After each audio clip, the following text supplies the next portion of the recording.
Лондон экономика және саяси ғылымдар мектебінің негізін қалаушы ғалым Джордж Бернард Шоу өз сөзінде білген кісі өзі жасайды, білмеген кісі өзгені үйретеді деген қанатты сөз қалдырған болатын. Бұл сөздің бүгінгі күнде педагогтер үшін маңызы өте үлкен. Педагогтердің басым бөлігі өзгелерді белгілі бір дағдыға, білімге үйретумен шұғылданады да, өз ісінде сол білік дағдыларын қолданбауы әбден ықтимал.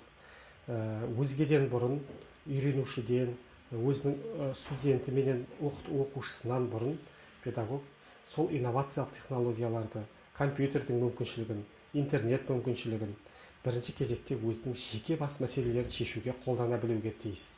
Мысал үшін, уақытын үнемдеп, электронды үкіметтің барша қызмет түрлерін ала білуі, екіншіден қаржысын үнемдеп осындай транзакциялық қызмет түрлерін атқара алуы, тек қана педагог емес, жалпы бүгінгі күнде, бүгінгі қоғамда қалыптасқан білім саласының соңғы жетістіктерін бойына сіңірген әр азаматтың басты міндеті деп санаймыз.